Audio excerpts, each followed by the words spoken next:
कि अपने भाग्य में होगा तो किसी का बाप रोक नहीं सकता, और भाग्य में नहीं होगा तो किसी का बाप दे नहीं सकता है। अच्छा आप ऐसा सोचो, एक आदमी लोटा लेकर चला के जल भरना है, उसको लगा कुआं, कुएं से बड़ा तालाब, तालाब से बड़ी नदी, नदी से बड़ा समुद्र, बड़े आदमी के पास जाए जिसके पास खूब पानी हो। तो समुद्र के पास पानी पानी, इतना परिश्रम करके गया बड़े आदमी के पास कि पानी पानी मिलेगा, लेकिन समुद्र कितना ही बड़ा हो तुम्हारा लोटा तो उतना ही है।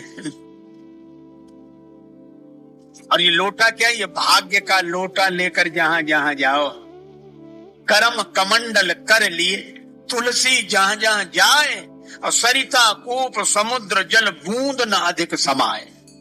मिल ही नहीं सकता भाग्य में जो लिखा है कर्म से।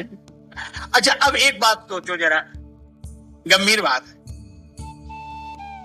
जब हम लोगों को कर्म से ही मिलता है और भाग्य में जितना लिखा है उतना ही मिलता है, तो भगवान को मानने की जरूरत क्या है? जब हमारी कर्म का फल भाग्य बनता है और भाग्य का ही हमें मिलता है, तो क्यों भैया भगवान को क्यों माने? उत्तर यह है कि हमें कर्म का फल तो मिलता है लेकिन कर्म फल दे नहीं सकता। मान लो एक आदमी ने पढ़ाई की, पढ़ तो लिया, डिग्रियां पास कर ली, कर्म तो किया, लेकिन कर्म का फल मिल रहा है, कर्म फल दे पा रहा है? क्यों? बिना नौकरी के घूम रहा है।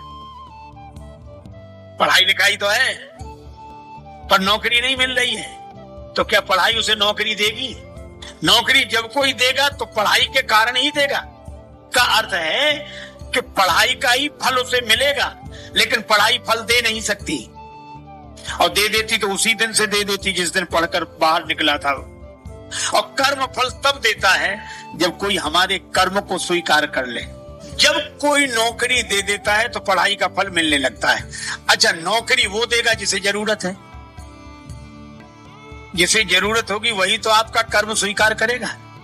बस मैं भी आपसे यही कहता हूं कि भगवान कितने उदार हैं, और भगवान को क्यों मानना चाहिए? इसलिए क्योंकि भगवान को हमारे कर्म की जरूरत नहीं है, तो भी बिना जरूरत के हमारे कर्म स्वीकार करके उन कर्मों का फल हमें देते हैं, इसलिए हमें भगवान को मानना चाहिए।